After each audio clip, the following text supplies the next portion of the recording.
नमस्कार। दिन भर की बड़ी खबरों में आपका स्वागत है। मैं हूं आंचल। आज इस बुलेटिन में बात होगी संसद में खरगे के सवालों में फंसी मोदी सरकार की, राहुल के बचाव में आई प्रियंका गांधी की। देखेंगे पश्चिम बंगाल में एसआईआर को लेकर घिरे चुनाव आयोग को, चुनाव आयोग पर तेजस्वी यादव के पलटवार को, जानेंगे जम्मू कश्मीर के पूर्ण राज्य के दर्जे को लेकर सुप्रीम कोर्ट से आई बड़ी अपडेट को, और बुलेटिन के आखिर में देखेंगे जाने माने कार्टूनिस्ट इरफान की किस खबर पर पड़ी तिरछी नजर। लेकिन दिन भर की तमाम बड़ी खबरों से पहले एक नजर आज की सुर्खियों पर। उत्तरकाशी में धराली गांव में फटा बादल, मलबे में दबा नदी किनारे बसा पूरा गांव। रेस्क्यू ऑपरेशन में जुटी एनडीआरएफ, एसडीआरएफ के साथ सेना की टीम। झारखंड के पूर्व सीएम शिबू सोरेन का हुआ अंतिम संस्कार। राहुल खरगे, चंपई सोरेन समेत कई नेताओं ने दी श्रद्धांजलि। पप्पू यादव ने की भारत रत्न देने की मांग। जम्मू कश्मीर के पूर्व राज्यपाल सत्यपाल मलिक का निधन। बिहार सहित 4 राज्यों के रहे राज्यपाल। उनके कार्यकाल में आज ही के दिन हटा था आर्टिकल 370। लाल निशान पर बंद हुआ शेयर बाजार। 308 अंकों की गिरावट के साथ 80,710 पर बंद हुआ शेयर बाजार, तो 73 अंकों की गिरावट के साथ 24,649 पर बंद हुआ निफ्टी। ये तो थी सुर्खियां। अब बात आज की सबसे बड़ी खबर की। संसद का मॉनसून सत्र चल रहा है, लेकिन जिस तरह से सत्ता पक्ष और विपक्ष के बीच टकराव की स्थिति है, उससे साफ है ये सत्र भी बिना चर्चा के बीतेगा। विपक्ष की कोई भी डिमांड सरकार मानने को तैयार नहीं है। विपक्ष सदन के बाहर प्रदर्शन कर रहा है, तो सदन के अंदर उसे रोकने के लिए मार्शल की जगह कमांडो दिखाई दे रहे हैं, जिस पर इंडिया गठबंधन सरकार पर भड़क उठा। देखिए रिपोर्ट। राज्यसभा में विपक्ष के नेता मल्लिकार्जुन खड़गे ने उपसभापति हरिवंश नारायण से सवाल किया, सदन कौन चला रहा है। जब अरुण जेटली राज्यसभा और सुषमा स्वराज लोकसभा में विपक्ष की नेता थीं, तो उन्होंने कहा था कि व्यवधान डालना भी लोकतंत्र का हिस्सा है। लेकिन आज मैं आपसे एक बात पूछना चाहता हूं कि सदन कौन चला रहा है, आप या केंद्रीय गृह मंत्री अमित शाह। खड़गे का यह सवाल विपक्षी सदस्यों को बोलने से रोकने को लेकर था, उनकी डिमांड खारिज करने को लेकर था। इसके साथ ही उन्होंने राज्यसभा में सीआईएसएफ की तैनाती पर भी सवाल किए। खड़गे ने कहा, जब सदन में नेता महत्वपूर्ण मुद्दे उठा रहे होते हैं तो उस समय सदन में सीआईएसएफ कर्मियों की तैनाती गलत है। ये पहले कभी नहीं हुआ। अगर मैंने आपको पत्र लिखा तो उस पर इतनी परेशानी क्यों है? मुझे बताइए, सीआईएसएफ को सदन के अंदर तैनात क्यों किया गया? क्या हम आतंकवादी हैं? दरअसल कांग्रेस अध्यक्ष मल्लिकार्जुन खड़गे ने उपसभापति को एक पत्र लिखा था, जिसमें उन्होंने सदन में सीआईएसएफ के जवानों की तैनाती पर आपत्ति जताई थी और इस मुद्दे को एक बार फिर से उन्होंने सदन में उठाया। इसके साथ ही विपक्ष एसआईआर पर भी चर्चा करना चाहता था, लेकिन उसकी मांग खारिज कर दी गई। बीजेपी अध्यक्ष और राज्यसभा में नेता सदन जेपी नड्डा ने तो यहां तक कह दिया कि सदन चेयर की मर्जी से चलेगा। अगर कोई विरोध करता है तो उसे अराजकता माना जाएगा और सदन को संचालित करने में सदन में सभापति के आदेश पर मदद करता है तो वो मार्शल है, न कि किसी पैरामिलिट्री फोर्स के सदस्य। तो संसदीय कार्य मंत्री किरण रिजिजू ने सफाई देते हुए कहा कि जो आरोप लगाए जा रहे हैं कि सदन में सेना के लोग लाए जाएंगे, सीआईएसएफ के जवान लाए गए और दिल्ली पुलिस को लाया गया, ये रिकॉर्ड में साफ है कि केवल मार्शल ही सदन में प्रवेश कर सकते हैं। उस दिन केवल मार्शल ही यहाँ थे। लेकिन सवाल वही है कि क्या विपक्ष को बोलने नहीं दिया जाएगा? क्योंकि जब मल्लिकार्जुन खड़गे अपनी बात रख रहे थे तो उन्हें बोलने नहीं दिया गया। जैसे ही खड़गे ने सरकार के आरोपों का जवाब देना शुरू किया, वैसे ही उनकी आवाज को दबा दिया गया। खड़गे सवाल कर रहे हैं कि क्या विपक्षी सदस्य आतंकवादी हैं जो इस तरह का सुलूक हो रहा है। सदन कौन चला रहा है और क्या विपक्ष के सदस्य आतंकवादी है, ये सवाल इंडिया पूछ रहा है। इंडिया गठबंधन की सुबह बैठक भी हुई, जिसमें एसआईआर के साथ ही राहुल गांधी पर सुप्रीम कोर्ट की टिप्पणी को लेकर नाराजगी जताई गई। लेकिन सबसे ज्यादा नाराजगी दिखाई दी पीएम मोदी के बयान को लेकर। पीएम घेरने की कोशिश तो राहुल को कर रहे थे, लेकिन अब वो खुद ही घिरते दिखाई दे रहे हैं। संसद में टकराव चल रहा है तो राहुल गांधी के मुद्दे पर भी टकराव छिड़ गया है। सुप्रीम कोर्ट ने राहुल गांधी के चीन पर दिए बयान को लेकर हिदायत दी। कहा था कि ये सवाल सदन में करना चाहिए, सड़क पर नहीं। सुप्रीम कोर्ट ने राहुल गांधी की याचिका स्वीकार करते हुए उन्हें बड़ी राहत देते हुए इलाहाबाद हाईकोर्ट की कार्रवाई पर 3 सप्ताह की रोक लगा दी थी। कोर्ट ने राहुल गांधी को बड़ी राहत दी, लेकिन पीएम मोदी की अध्यक्षता में जब एनडीए संसदीय दल की बैठक हुई तो उसमें पीएम मोदी ने राहुल गांधी पर तीखी टिप्पणी की। लेकिन पीएम मोदी खुद ही इस मामले में बुरी तरह से गिर गए हैं। प्रियंका ने तो सुप्रीम कोर्ट पर ही सवाल उठा दिए। कौन सच्चा भारतीय है, कौन सच्चा भारतीय नहीं है, ये तो मुझे लगता है कि मतलब न्यायपालिका के प्रति पूरे आदर के साथ कह रही हूँ कि ये तो उनके दायरे में नहीं होता डिसीजन। ये कोई जस्टिस तो नहीं तय करेंगे। तो वहीं कांग्रेस सांसद गौरव गोगोई ने भी कहा कि सुप्रीम कोर्ट के जज का राहुल गांधी पर दिया बयान हैरान करने वाला था। ये राजनीतिक दलों के लोकतांत्रिक अधिकारों को सीमित करने की कोशिश जैसा है। जब सत्ता पक्ष जवाब देने से इनकार करता है तो नागरिकों और विपक्ष को सवाल पूछने का पूरा अधिकार है। विपक्ष की तरफ से ये सवाल भी किया जा रहा है कि सदन में उसे बोलने नहीं दिया जाता। अगर विपक्ष के सदस्य सड़क पर सवाल करें तो सरकार की शह पर मुकदमे दर्ज किए जा रहे हैं। और जिस तरह से पीएम मोदी ने एनडीए संसदीय दल की बैठक में बयान दिया, उसे लेकर विपक्ष ने और भी कई सवाल उठा दिए हैं। राहुल पर बयान देकर मोदी सरकार खुद ही घिरती नजर आ रही है। तो बिहार में एसआईआर प्रक्रिया को लेकर चुनाव आयोग बुरी तरह से घिर गया है। इस पूरी प्रक्रिया को चुनाव में धांधली का जरिया बताया जा रहा है। सड़क से लेकर संसद तक विरोध हो रहा है, लेकिन चुनाव आयोग अपने पैर पीछे खींचने को तैयार नहीं दिख रहा, बल्कि अब पश्चिम बंगाल में भी ये प्रक्रिया शुरू होने वाली है। तो क्या है चुनाव आयोग की तैयारी, जानने के लिए देखिए रिपोर्ट। चुनाव आयोग ने बिहार के बाद अब पश्चिम बंगाल में भी एसआईआर प्रक्रिया को लागू करने की तैयारी कर ली है। आयोग ने पश्चिम बंगाल के मुख्य सचिव को पत्र लिखकर राज्य के निर्वाचन अधिकारियों से मतदाता सूची के विशेष गहन पुनरीक्षण यानी एसआईआर की प्रक्रिया शुरू करने के निर्देश दिए हैं। चुनाव आयोग का ये फैसला ऐसे वक्त में आया है जब पहले से ही बिहार में इसे लागू करने को लेकर सवाल उठ रहे हैं। विपक्ष इसका विरोध कर रहा है। सबसे बड़ा सवाल ये है कि आखिर चुनाव से पहले ही बिहार में वोटर लिस्ट क्यों जांची जा रही है। और अब अगला नंबर पश्चिम बंगाल का है, वो राज्य जहां मुश्किल से 6-7 महीने बाद चुनाव होना है। मार्च 2026 में पश्चिम बंगाल में विधानसभा चुनाव होंगे, जिसे लेकर अभी से प्रदेश की सियासत गरमाई हुई है। टीएमसी से लेकर बीजेपी तक सभी प्रमुख दल अपनी पकड़ मजबूत करने में जुट गए हैं। इस बीच आए चुनाव आयोग के इस आदेश ने बहस छेड़ दी है कि क्या बिहार के बाद बंगाल में भी खेला करने की तैयारी हो रही है।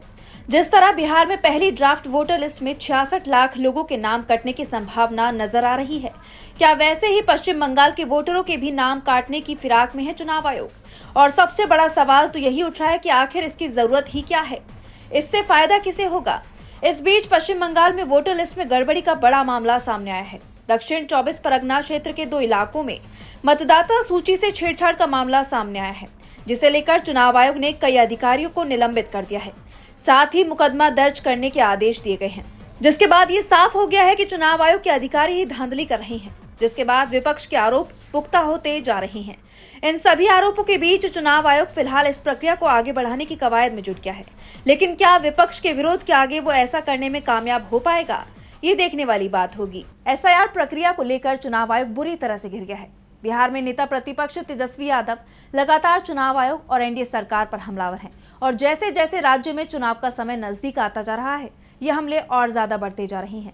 इस बीच अब तेजस्वी यादव ने एक बार फिर चुनाव आयोग को निशाने पर लेते हुए आयोग के नोटिस का जबरदस्त जवाब दिया। तो क्या कुछ कहा तेजस्वी यादव ने, जानने के लिए देखिए रिपोर्ट। बिहार में चल रही एसआईआर प्रक्रिया लगातार विवादों में घिरी हुई है। तेजस्वी यादव ने चुनाव आयोग पर सवाल उठाए तो चुनाव आयोग ने उन्हें नोटिस भेज दिया, जिस पर तेजस्वी ने जबरदस्त पलटवार किया है। तेजस्वी यादव ने कहा, हम नोटिस का जवाब देंगे, लेकिन सवाल ये है कि हमारे उठाए गए प्रश्नों पर चुनाव आयोग जवाब क्यों नहीं दे रहा। हमने जो सवाल उठाए थे अब वे सबके सामने हैं। वोटर लिस्ट का प्रारूप जारी होने के बाद लगातार शिकायतें आ रही हैं। सभी शिकायतों को हम चुनाव आयोग को भेजेंगे और सुप्रीम कोर्ट में भी अपनी बात रखेंगे। तेजस्वी ने साफ कर दिया कि एसआईआर को लेकर उनकी जो लड़ाई चल रही है वो रुकेगी नहीं। यही नहीं, तेजस्वी यादव ने नीतीश सरकार पर चुटकी ली। एक तरफ जहां उन्होंने बिहार में डोमिसाइल नीति पर खुशी जाहिर की तो वहीं चुटकी भी ली। उन्होंने कहा कि नीतीश सरकार जल्द हमारी दूसरी योजनाओं को भी बिहार में लागू करेगी। बता दें कि पिछले कुछ दिनों में नीतीश सरकार ने कई वो घोषणाएं लागू की हैं जिनका ऐलान तेजस्वी यादव ने अपने चुनावी वादों के तौर पर किया है। वहीं इसके अलावा तेजस्वी यादव ने बताया कि राहुल गांधी के नेतृत्व में बिहार में शुरू होने वाली वोट अधिकार यात्रा को स्थगित कर दिया गया है। तेजस्वी ने कहा कि गुरुजी के निधन के कारण यात्रा को स्थगित किया गया है। हालांकि जल्द ही यात्रा की नई तारीख तय की जाएगी और इसकी घोषणा जल्द ही कर दी जाएगी। एसआईआर को लेकर बवाल मचा हुआ है तो जम्मू कश्मीर के पूर्ण राज्य के दर्जे का मुद्दा भी गरमाया हुआ है। जम्मू कश्मीर को पूर्ण राज्य का दर्जा वापस मिलेगा या नहीं, ये सवाल 2019 से उठाया जा रहा है। अब जम्मू कश्मीर से आर्टिकल 370 के कुछ प्रावधानों को हटाए जाने के 6 साल पूरे होने पर सुप्रीम कोर्ट इस मामले पर सुनवाई के लिए तैयार हो गया है। तो कब होगी ये सुनवाई और क्या वापस मिल जाएगा जम्मू कश्मीर को पूर्ण राज्य का दर्जा, जानेंगे इस रिपोर्ट में। जम्मू कश्मीर का पूर्ण राज्य का दर्जा बहाल करने की मांग वाली याचिका पर सुप्रीम कोर्ट सुनवाई करने के लिए राजी हो गया है। ये सुनवाई 8 अगस्त को होगी। सुप्रीम कोर्ट इस मामले पर सुनवाई के लिए ठीक उस दिन तैयार हुआ है जब 6 साल पहले यानी 5 अगस्त 2019 को केंद्र सरकार ने धारा 370 के कुछ प्रावधानों को हटाकर जम्मू कश्मीर का विशेष राज्य का दर्जा खत्म कर दिया था और इसे 2 केंद्र शासित प्रदेशों में विभाजित कर दिया था। इस मामले की सुनवाई सीजेआई बीआर गवई की अध्यक्षता वाली पीठ के आगे होगी। ये याचिका कॉलेज शिक्षक जहूर अहमद भट्ट और एक्टिविस्ट खुर्शीद अहमद मलिक ने दायर की है। जिनका तर्क है कि पूर्ण राज्य दर्जा बहाल न होने से जम्मू कश्मीर के नागरिकों के मौलिक अधिकारों पर विपरीत असर पड़ रहा है। याचिकाकर्ताओं की तरफ से सीनियर वकील गोपाल शंकर नारायण ने अदालत में पैरवी की। यह याचिका पिछले साल विधानसभा चुनाव के दौरान दायर की गई थी। केंद्र सरकार ने अदालत में कहा है कि वह उचित वक्त पर जम्मू कश्मीर को पूर्ण राज्य का दर्जा देने पर विचार करेगी। उधर इस फैसले के 6 साल पूरे होने पर राज्य में कांग्रेस ने काला दिवस मनाया।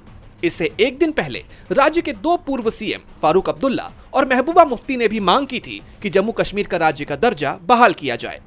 अब 8 अगस्त को होने वाली सुनवाई में सुप्रीम कोर्ट में क्या होता है, इस पर सबकी निगाहें टिकी हुई हैं। जम्मू कश्मीर को पूर्ण राज्य का दर्जा कब वापस मिलेगा, ये सवाल गूंज रहा है। तो सवालों में योगी सरकार भी है। उत्तर प्रदेश के पंचायती राज निदेशालय के एक आदेश ने राज्य की योगी सरकार पर सवाल खड़े कर दिए हैं, जिसे लेकर अब सपा प्रमुख अखिलेश यादव ने भी सरकार पर निशाना साधते हुए विशेष जाति और धर्म को टारगेट करने का आरोप लगाया है। तो क्या है पूरा मामला, जानेंगे इस रिपोर्ट में। उत्तर प्रदेश में पंचायती राज निदेशालय के आदेश ने राज्य में सियासी तूफान खड़ा कर दिया है। निदेशालय ने राज्य के सभी कलेक्टरों को आदेश दिया है कि पूरे राज्य में यादव और मुस्लिम समुदायों की तरफ से कथित तौर पर अवैध कब्जे वाली जमीनों को कब्जा मुक्त कराने का अभियान शुरू किया जाए।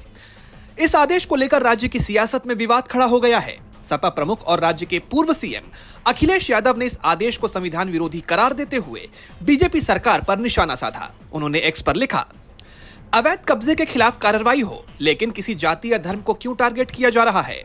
ये संविधान के खिलाफ है। हम कोर्ट जाएंगे। पीडीए को जितना प्रताड़ित किया जाएगा, उनकी एकता उतनी ही मजबूत होगी। अखिलेश ने इस मामले में न्यायपालिका से फौरन संज्ञान लेने की भी मांग की है। यह आदेश कहीं न कहीं विपक्ष के उस दावे को और पुख्ता करता है जिसमें वो बीजेपी पर सांप्रदायिक राजनीति करने का आरोप लगाती है। इस मुद्दे पर अभी सियासी घमासान और तेज हो सकता है। चूंकि अभी संसद का मॉनसून सत्र भी जारी है, तो अखिलेश इस मुद्दे को संसद में भी उठाने का काम कर सकते हैं, जिससे बीजेपी की टेंशन बढ़नी तय मानी जा रही है। बीजेपी पर धर्म के नाम पर राजनीति करने के आरोप तो पहले से ही लगते आ रहे हैं और अब मोदी सरकार की विदेश नीति की भी पोल खुल गई है। वहीं अमेरिकी राष्ट्रपति ट्रंप को लेकर सवाल गहराते जा रहे हैं। ट्रंप ने भारत पर 25% टैरिफ लगाने का ऐलान किया था और अब ट्रंप इससे भी एक कदम आगे बढ़ चुके हैं। अब उन्होंने टैरिफ पर मोदी सरकार को खुली चेतावनी दे दी है। देखिए रिपोर्ट। अमेरिका से मोदी सरकार को एक और झटका लगा है। हाल ही में राष्ट्रपति डोनाल्ड ट्रंप ने भारत पर 25% टैरिफ लगाने का ऐलान किया था, लेकिन अब डोनाल्ड ट्रंप इससे भी एक कदम आगे बढ़ चुके हैं। अब डोनाल्ड ट्रंप ने सीधे सीधे भारत सरकार को कड़े शब्दों में टैरिफ बढ़ाने की चेतावनी दे दी है। ट्रंप ने अपने ट्रुथ सोशल प्लेटफॉर्म पर लिखा, भारत न केवल रूस से भारी मात्रा में तेल खरीद रहा है, बल्कि खरीदे गए तेल का एक बड़ा हिस्सा खुले बाजार में बेचकर बड़ा मुनाफा कमा रहा है। उन्हें इस बात की परवाह नहीं है कि रूसी युद्ध मशीन के कारण यूक्रेन में कितने लोगों की जान जा रही है, इसलिए मैं भारत पर टैरिफ दर और ज्यादा बढ़ाऊंगा। दरअसल हाल ही में अमेरिका ने भारत पर 25% टैरिफ और रूसी तेल खरीद पर जुर्माना लगाया था। अब ट्रंप की इस नई धमकी ने भारत अमेरिका के रिश्ते पर कई सवाल खड़े कर दिए हैं। उधर ट्रंप की इस चेतावनी पर भारत की तरफ से भी प्रतिक्रिया सामने आ गई है। विदेश मंत्रालय के प्रवक्ता रणधीर जायसवाल ने एक आधिकारिक बयान जारी करते हुए कहा कि भारत पर निशाना साधना न सिर्फ गलत है, बल्कि ये खुद उन देशों की कथनी और करनी में फर्क भी उजागर करता है। भारत को रूस से तेल आयात शुरू करने के लिए बाध्य होना पड़ा, क्योंकि यूक्रेन संघर्ष शुरू होने के बाद पारंपरिक आपूर्तिकर्ताओं ने अपनी आपूर्ति यूरोप की तरफ मोड़ दी थी। उस समय अमेरिका ने खुद भारत को ऐसे कदम उठाने के लिए प्रोत्साहित किया था, ताकि वैश्विक ऊर्जा बाजार स्थिर रह सके।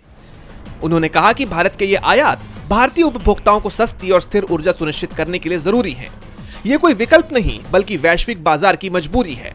विदेश मंत्रालय ने कहा है कि आश्चर्य की बात यह है कि जो देश भारत की आलोचना कर रहे हैं, वही खुद भी रूस से व्यापार कर रहे हैं, जबकि उनके लिए ये कोई राष्ट्रीय अनिवार्यता नहीं है। उधर कांग्रेस ने इस मुद्दे पर पीएम मोदी पर निशाना साधा है। कांग्रेस ने अपने एक्स हैंडल पर लिखा कि अब नरेंद्र मोदी के दोस्त ट्रंप ने भारत को खुली धमकी दे दी है। ट्रंप ने कहा है कि मैं भारत पर और ज्यादा टैरिफ लगाऊंगा। आखिर मोदी को ट्रंप से इतना डर क्यों लगता है? ट्रंप की चेतावनी ऐसे वक्त पर आई है जब संसद का मॉनसून सत्र जारी है और ऐसा माना जा रहा है कि अब विपक्ष तमाम मुद्दों के साथ साथ इस मुद्दे को भी प्रमुखता से संसद में उठाने का काम करने वाला है, जिससे मोदी सरकार की टेंशन बढ़नी तय मानी जा रही है। और बुलेटिन के आखिर में देखेंगे जाने माने कार्टूनिस्ट इरफान की किस खबर पर पड़ी तिरछी नजर।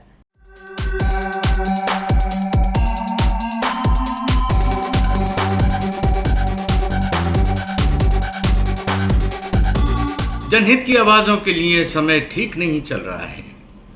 कहीं पर ऊपर वाला उनको शांत कर रहा है, तो कहीं पर नीचे वाले उनको बोलने नहीं दे रहे हैं। कल आदिवासियों की कभी आवाज बने रहे झारखंड के पूर्व मुख्यमंत्री शिबू सोरेन दुनिया में नहीं रहे, तो आज किसानों और पुलवामा हत्याकांड की निष्पक्ष जांच करने वाले पूर्व गवर्नर सत्यपाल मलिक आज दुनिया से विदा हो गए। जाते जाते सत्यपाल मलिक बहुत सारे सवालों को छोड़कर चले गए हैं। देश को भी उन सवालों के जवाबों का इंतजार रहेगा। शायद यही उनके प्रति सच्ची श्रद्धांजलि भी होगी।